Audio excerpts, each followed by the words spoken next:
welcome to the B2B Growth Blueprint podcast, where we talk with entrepreneurs, founders, and leaders at B2B services, tech, and SaaS companies to learn the systems and processes they've used to create success for their business.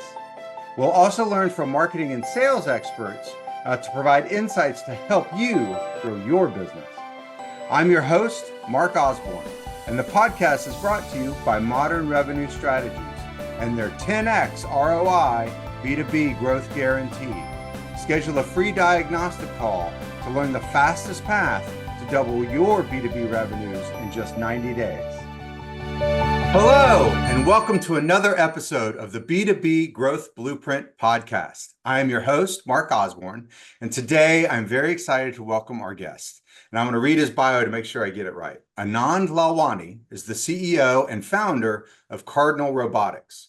Now, Anand is a PhD from Stanford. He's also a graduate instructor at Stanford currently in product management. And this is his third company. And he has not too shabby of a track record.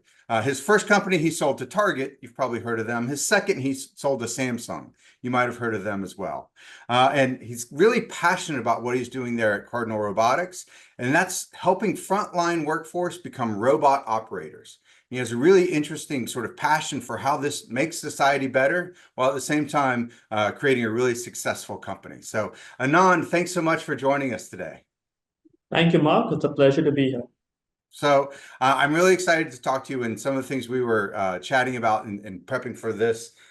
We covered a lot of really interesting things. But to start, tell us a little bit more about Cardinal Robotics. What exactly do you guys do? Who do you do it for? So we are the go-to robotic solution provider for large enterprises across various different industries, be it hospitality companies such as Disney, medical companies such as Stanford Hospital, or even in the janitorial workforce and office spaces like Thermo Fisher, Cushman Wakefield. They come to us and we help them figure out what robots to get, how do you deploy them, how do you maintain them, how do you drive true ROI for them. We didn't start off like this, but that is what we do today.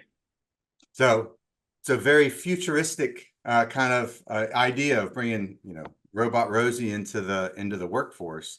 But Yes. as an entrepreneur, the idea of manufacturing robots, you got to get all of that capital up front to make them, and then you got to service them, and all these different things. That sounds like a really complex business to run. You obviously have a lot of expertise in this area. Tell us how you've tackled that for Cardinal. Certainly. So our origin story was during the pandemic. We saw a large number of janitors literally die by the hundreds on a weekly basis because they were on the front lines disinfecting without PPE, without vaccines, without beds available in hospitals. So we developed one of the first UVC robots in the country. Now there are a plethora, there are a large number of them, but we were one of the first, and our goal was how do you make their life slightly better? Yeah. And my PhD is tied heavily to the world of robotics. It's in electrical engineering, and I enjoyed it. The engineering me was very happy. But what we realized is the difficulty is not so much in building the robot. It's a hard problem, but everything else that comes afterwards, everything that you talk about in your podcasts, is so much more important. It's how do you sell these robots? How do you find distribution? How do you find financing? How do you scale up your servicing orgs? Because these robots will break down. There's not a single robot today in enterprise that won't. Question is how quickly can you get it repaired and how cheaply can you get it repaired? We spent most of our time doing exactly this. We spent most of our time figuring out how do you do sales, how do you finance these because we were not venture backed, how do you actually figure out servicing of these. We had a large number of our technicians flying around last minute, going from client side to client side, and it was absurd amount of bills we had to pay for this. So we had to tackle each problem individually, all in mind keeping that, hey, at the end of the day, the client needs to be happy. The client needs to be taken care of. Target was our first customer. Stanford Hospital was our second customer. These are large accounts. These are large clients. You need to keep them happy. So how do you do so? And in the process of building out this entire ecosystem of partners to be able to do so, our clients were incredibly pleased with us, not only just for our robots, they started asking us, can we do this for other robots? I would walk client sites with their directors of EBS, and they would point out that, hey, you see that machine there? That is a scrubbing robot we bought 4 years ago, and it has done nothing but charge. And the reason for that is because we don't know how to operate it, or it broke down and we could not find someone to come and fix it, and it was $100,000 down the drain. Wow. And that was very pervasive. They started asking us, can we help them on all of these other fronts? And that's how our business model evolved for us to do what we are doing. And I'm incredibly grateful to the partners that we have that have helped build out this entire ecosystem with us and been able to allow us to operate in a profitable manner. If you look at robotic companies out there, especially from a VC perspective, from a venture capitalist perspective, there aren't very good exits. You can't really think about any robotic company today on top of mind. Boston Dynamics, those guys used to make far more money on YouTube than they actually did selling robots until recently. No one made money there. iRobot, same thing. Their stock price rock bottom, Amazon acquisition fell through. The biggest challenge these robotic companies face are exactly what I told you: distribution, sales, financing, servicing. When we were a manufacturer, we so dearly wanted somebody to take care of these four things Yeah. so we could focus on building a really good robot. But sadly, that did not exist, and therefore we had to become the person that we wished would exist. But the way that you were describing it earlier, instead of sort of, taking all of those things in-house and, as a, product management professor, I'm sure I don't have to tell you, in my MBA class, they always said, you want to own as little as possible, but extract as much value along the way. Yeah. And what you were describing was that although you saw the need, for someone to fill this role, you recognize that you didn't have to do it yourself. You could, in fact, build an ecosystem of partners. Tell us how you've done that in those areas of, the financing piece and then the manufacturing and servicing. Yeah, certainly. So we can go piece by piece. I would say the most important one is financing out of all of this. Yeah. Robots are expensive. Nobody's going to tell you they're cheap. And over time, we built out specific solutions. We actually now offer these solutions to other hardware companies overall because we have spent so much time building this out in-house. It's kind of like the AWS model, Yeah. where Amazon built out the service for themselves, realized they have overcapacity, they offer it to everybody else. That's what we are doing at this point. And we're just trying to help other hardware companies, robotic companies survive. So the way we have done this has been spending a lot of time understanding how the world of finance truly operates. My CFO is an expert in this, and he spent time figuring out that, okay, we have these contracts which are non-cancelable. The world of robots, people buy on a month-to-month basis, so they're buying on a subscription or a lease or a rental, because that's how they're used to paying for their human costs, their OpEx costs. Right. And a lot of folks don't have CapEx budgets. Capital budgets are allocated once a year. Operational budgets can happen any time of the year if you're below a specific threshold. So if you're not hitting that one time of the year when somebody's looking to buy for it, the other 11 months, you're just waiting and waiting and waiting, That's right. which is, yeah, that sucks up all of the time that you have on a sales cycle. That's right. So to Yeah, get right. into the operational budgets of your client side, you need to be able to sell on a month-by-month basis. So if you're selling your robot or a widget or whatever piece of hardware for say $1,000 a month, and you have a 3-year contract, that's $36,000 is your total contract value. Now, on average, that piece of machinery, that piece of robot, that piece of hardware will cost you anywhere between $15,000 to $20,000 to even build, manufacture, sell. The Right. total cost involved. So it takes you about a year to year and a half to recoup the value of your product, which means we were in position, and that was exactly us. We were in a position where we were on the verge of getting a 150 unit order. I think that's great. I was incredibly happy. Like, sweet. That's one of our first large orders. But if we got that order of 150 units, we would have to file bankruptcy because I did not have the capital to finance it. Right. And it just became crazy. We went out, we spoke to all these debt lenders. We spoke to Silicon Valley Bank before they went under and afterwards as well. We spoke to Camber Road, we spoke to all other people, and they were saying, okay, sure, we will give you the debt capital to do so. But the interest rates were north of 15 to 20%. Yeah. That's my entire margin there. That's I was right. like, okay, that's not sustainable. Right. So how do you solve? So we spent a lot of time with Outside the US financing institutions, international financing institutions in Japan, in Ireland, in China, and over a lot of drinks with a lot of VP of sales, Uh-huh. understanding what truly drives them, what KPIs and metrics they have to hit, we uncovered a way to reverse engineer these contracts. We fundamentally changed the way any hardware, any robot, that contract is written altogether so that we pass on the liability that you're not underwriting Cardinal Robotics, but you're actually underwriting Target. You're actually underwriting Disney. So when we spoke with these Japanese VP of sales bankers sitting in Tokyo, saying that, hey, would you like to underwrite Bank of America? They're a client of ours. They're like, hell yes, we would love to, but we have no access to them. Right. Like, okay, you guys are operating at a 1% interest rate, federal interest rate in Japan. So you have very low cost of capital. You have exposure to the US already. You have capital deployed over there. I will find a way for you to be able to underwrite my end customer, which is Bank of America. And if I can get them to sign those documents, will you upfront that entire total contract value minus your interest rate to us today? And we did this. We did this successfully multiple times. And we proved that this can actually work. And then they gave us a lot more dry powder. So now we are coming in at around 5% discount rates. Yeah. If you look at the federal interest rate right now, it's around 8.59%. We Yeah. are significantly below that. And that has enabled us to scale and scale rapidly. So that's one such aspect where understanding the way it works, understanding who is liable at the end of the day, for them to underwrite Disney for tens of millions of dollars, they can do it in a heartbeat without thinking about it. For them to underwrite a smaller company like a Cardinal Robotics for tens of millions of dollars will give everybody a lot of heartburn. They will ask for personal guarantees. They will That's ask right. to underwrite our assets. It becomes crazy. So that is one of the things that we had to do to reverse engineer. Yeah. Uh, Outside of financing, then comes the world of servicing. So congratulations, you have now figured out how to finance these robots. The Sure. robots are out in the field. The robots are breaking down.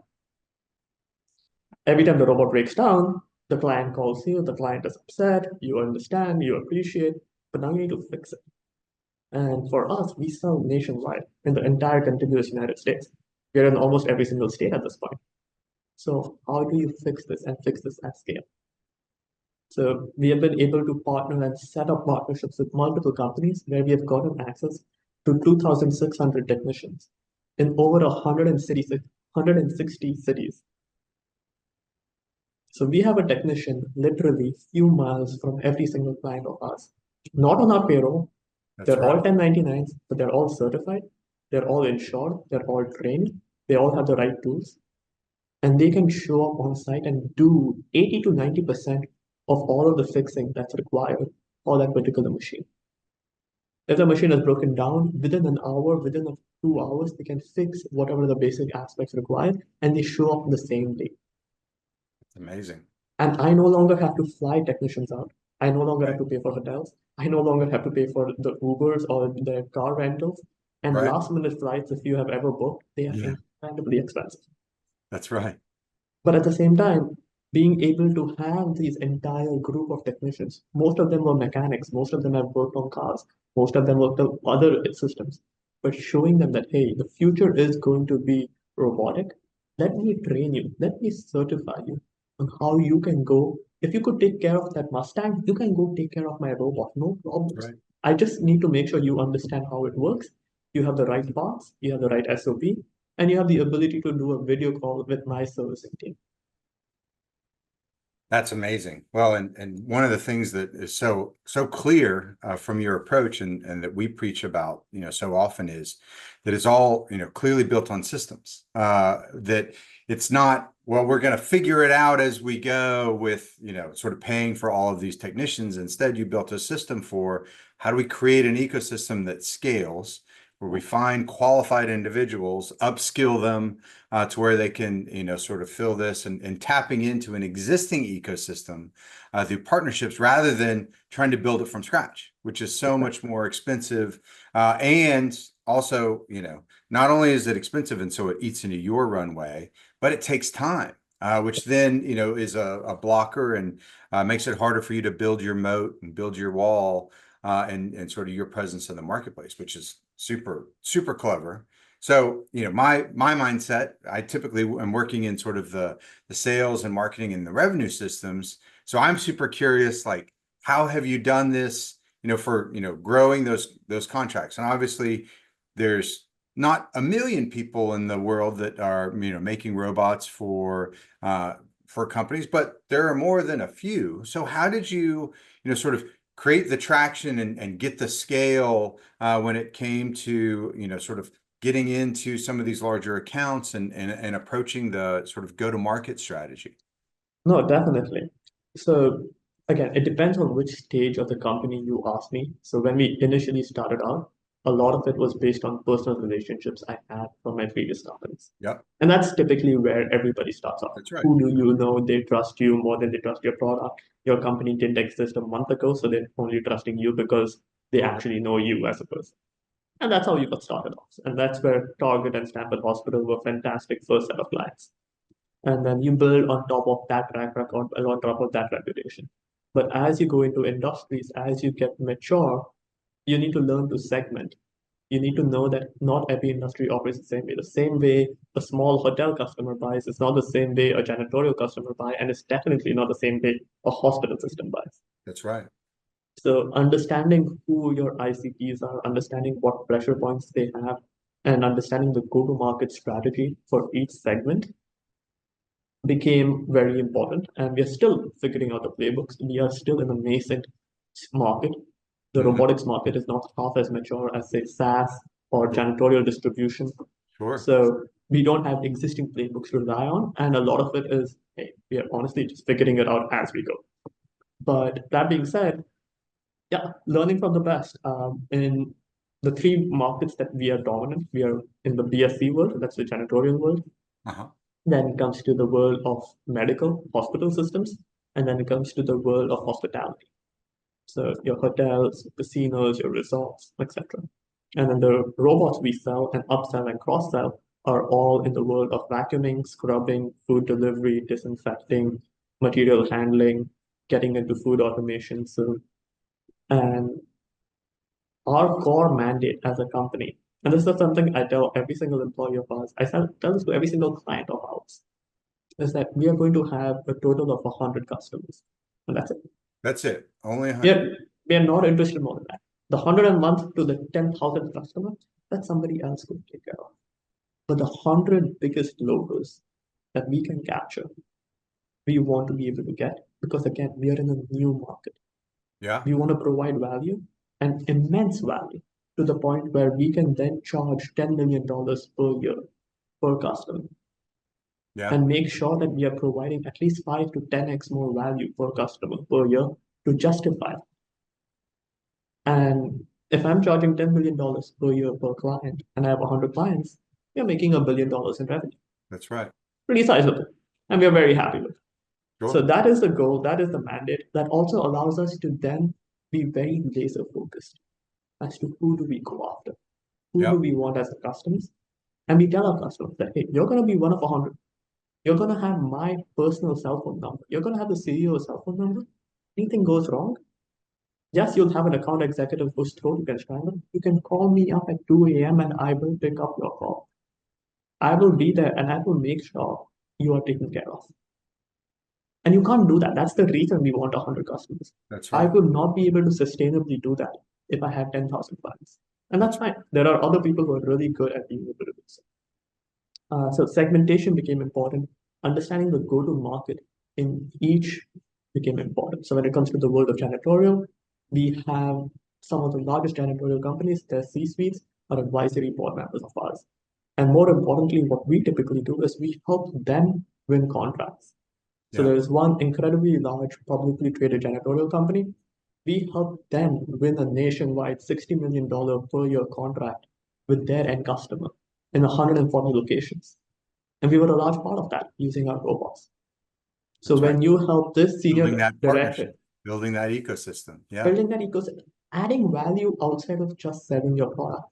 Yeah. So helping them win a $60 million per year contract making that senior director incredibly happy. Like, holy cow, I went from having few sites to now having every single site nationwide.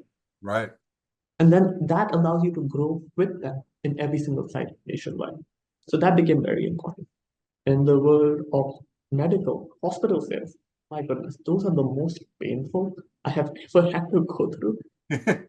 If you ever see somebody with a lot of gray hair and they're very young, there's a They high work in chance they've tried hospital hospital sales. administration. Oh my goodness, like it's painful. It's just outright painful. And it got to the point where I was like, okay, this is not sustainable. There is no way I can set up a workforce to go after this. There's no way I can personally go after this because it's so relationship driven. The cycles are just too long. So what we did is we tapped into networks of existing distributors, people who were selling surgical supplies to surgeons, people who were selling other equipment to these hospitals already. And we had more or less like on a territory by territory distribution, about 12 of them, very senior, each carried a 8-figure book of business. And they were very happy, very sustainable. And we Right. showed them that, hey, listen, these are the machineries that we have. We are saving Stanford Hospital north of 50 hours of labor every single day. They love us. We have been Right. able to upsell and cross-sell, and we will give you a very healthy commission. And all you have to do is do a warm introduction, gauge their interest, and help us close this account. We will handle everything afterwards, and we will take care of that entire system. And that really helped. Yeah. Leveraging their existing relationships, making it commission only, so we are not burning capital in that process, and showing them that this can actually scale and this can work, and standing by that and having referenceable clients. Yeah. So that really, really helped. In the world of hospitality, that was more traditional sales, hiring sales guys, and then making sure that they have the right connections, they have the right contacts, giving them their territories, and then helping them go and unlock their deals and helping them go and close them. So that is how we segmented the three markets. That's how we have been able to grow in all three.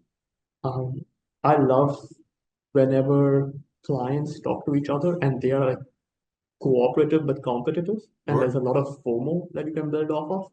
So if Yeah. you have a huge concentration of clients in one place and they are all basically competing against each other, and you get one and then you make the other one feel like they're being left How can I behind. compete unless I have this? Yeah, that's right. Exactly. So those became incredibly important. Well, and these are such insightful strategies, but it comes back to the sort of overall strategy of focus, which is when you can set a limit of we're only going to have 100, and then you can say, and we're going to focus on these three industries. And then you can get really specific and understand those industries and have a customized and tailored approach for each. You didn't try to apply the same sales approach or the same marketing approach or even the same positioning across each one. And so often, companies, especially early stage, they're like, I don't want to limit myself to only servicing, this type of customer and this type of market. But so often the real strategies for success come by implementing those limitations, because that's where you get creative. That's where you really carve a niche out. Instead of just selecting a niche, you make a niche that you can really, sort of own. And Exactly. and that even comes all the way down to, sort of like the personal level, because you can not just understand your ideal customer profile by different lines of business, but you can really understand the buyer personas and their personal and professional motivations. And we were talking earlier, and you talked about one of the key metrics that you use for success that I thought was so interesting. Tell us a little bit about that. So the only KPI that I truly care about, and I make sure that every single person in my company cares about, is how many people have we got promoted, either in our vendors, our suppliers, our ecosystem partners, and most importantly, our clients. Yeah, How many directors became senior directors? How many janitors became managers? How many VPs became EVPs? That is what gets us excited. Because at the end of the day, you're selling to a human being, and that's right. no decision is rational. All decisions are emotional. That's right. They buy from you because they trust you. And in the B2B world, every single person cares about two things, is what I've learned. How do you get promoted and how do you not get fired? That's right. Okay, it just boils down to that. Doesn't matter the industry. It could be in medical, it could be in janitorial, it could be in space. You can distill it to these two fundamental aspects.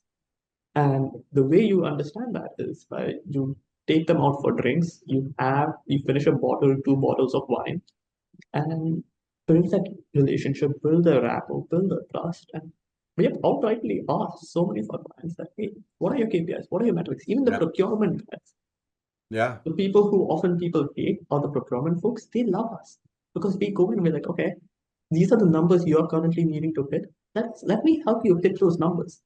You need to show this much in savings. Sweet, I will help you find those savings. If not in my product, in somebody else's product through the ecosystem that we have. Yeah. And once we are able to enable you to do so, you become our biggest champions. That's right. Once you make one director a senior director, all the other directors in that organization see that. And not only do we do that, we also then go out of their way to make sure the CEO of your organization recognizes that, hey, John, in this particular role, did this, and that is why he became senior director. We bring him in, we applaud them. The janitors, we give out certificates. We, to the extent we can, get the SVPs and VPs to come out midnight, hand out certificates, and call them robot operators. We bring back pride into their work, and we show them that by aligning with Cardinal, we are helping them progress in their trajectories and achieving their goals and their dreams. And that is why our clients come to us more than any other reason. That that's amazing. Well, and it's such a classic, sort of marketing best practice to make your customers the hero of the story.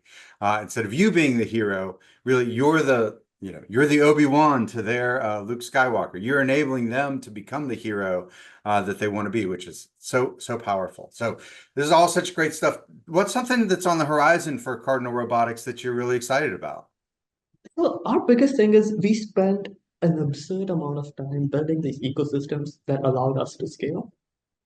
And instead of now competing with all these other robot manufacturers, Huh? we would rather enable them and let them tap into the models that truly work, be it our financing models, be it our servicing models, our sales and distribution models, that, hey, let's work together. The market is massive. It's a multi-trillion-dollar market. There are going to be a lot of large players. I don't have the time, bandwidth, energy to sit and compete against you. Right. I would rather work with you and both of us together go and win our respective markets and help each other. And let me enable you. I have access to a lot more capital than I need. I have access to a lot more technicians than I need. And I have a lot of clients who have a lot of different asks. Yeah. So don't come and compete against me. Rather, look at me as your best friend who can help you achieve your goals. And we can all make money together along the way. Really becoming that keystone player to build out the ecosystem for robotics, because obviously, like, such a powerful and inspiring vision of saving lives is how it all began, and now it's sort of making lives better, which is just really the promise of the future that the Jetsons promised us on the TV commercials or cartoons in the 50s. And for Really, me, it comes down from a perspective of empathy.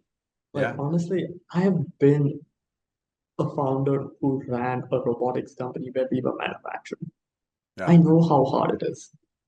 yeah, I know the challenges we face. And I have a ton of empathy for anybody in the hardware space, building hardware, trying to do B2B sales, trying to scale these systems. And that's like, let me help you. I'm not here to make a quick buck off of you. I'm not here to shoot you down. If you're building a good product that your client really wants, let us help take care of everything else so you can focus on investing your resources in building a really good product. And let's just make it easier for it. The software world has it a lot easier. I'm actually very jealous of that. I bet, And VCs understand that. VCs are like, great. You have yeah, one piece of code and you can sell it to 10 different people, and there is no cogs, there's no additional cost involved. right. Hardware doesn't have it that easy. So how can I help make that level playing field slightly more equitable for the world of hardware? So interesting. Well, we could talk all day, but I got to be respectful of your time, and on. Thank you so much for joining us. For folks that want to get in touch with you, what's the best way to connect? Yeah, so two, one, you could either email me. So it's my first name, Anand, at cardinalrobot.com. Okay. So that's an easy, quick, and dirty way, or just LinkedIn DM me. That's how you got in touch with me, Mark. And my LinkedIn is open. Come find me. And if you're building anything that people want, let me know. Or if you need a robot in your organization, hit us up. Fantastic. Well, thank you again so much for joining us. It's been such an interesting conversation. Very insightful. Thanks again. My pleasure. Thank you for joining this episode of the B2B Growth Blueprint podcast. We hope you've gained insights to grow your business. If you enjoyed this discussion, please rate, comment, like on your favorite platform, and share to others who will find it useful. Do you know a CEO, founder, or leader at an early stage B2B services, tech, or SaaS company who would like to be a guest and share their story? Send us a note. Let's schedule a conversation.